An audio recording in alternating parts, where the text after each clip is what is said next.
Pulivendula ZPTC polling 25 ఏళ్ల తర్వాత జరుగుతుంది. 2001, 2006, 2013, 2021 అన్ని ఏకగ్రీవాలు. కానీ ఈసారి మాత్రం భారీగా పోలింగ్.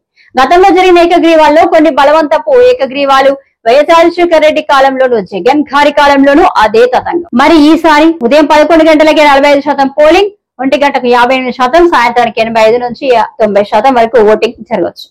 ఈ ఎన్నిక వైసీపీకి బలమైన ఘడ.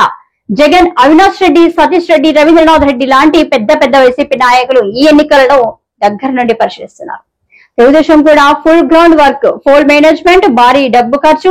ఒక చోట 3,000 రూపాయలకి ఓటు, ఇంకో చోట 5,000, 10,000 రూపాయల వరకు, కొన్ని కుటుంబాలకు 50,000 రూపాయల వరకు ఇచ్చారని సమాచారం. ఉద్రిక్త పరిస్థితులు రాకుండా పోలీసులు ముందుగానే యాక్షన్. కీలక నేతలకు నోటీసులు, హౌస్ అరెస్టులు, బైండ్ ఓవర్లు. దీంతో ఉదయం నుండి పోలింగ్ ప్రశాంతంగా సాగింది. టీడీపీ ఈ పోలింగ్ ను 2021 కుప్పం మున్సిపాలిటీ ఓటమికి బదులు తీర్చుకోవాల్సిన వేదికగా చూసింది.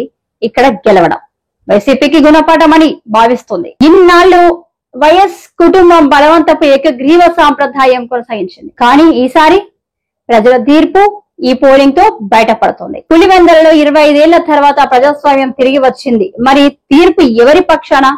మీ అంచనాను కామెంట్స్ లో రాయండి. వీడియో నచ్చితే లైక్ చేయండి, షేర్ చేయండి. లేటెస్ట్ అప్డేట్స్ కోసం వెంటనే మన DAR ఫోకస్ ఛానల్ ని సబ్స్క్రైబ్ చేయండి.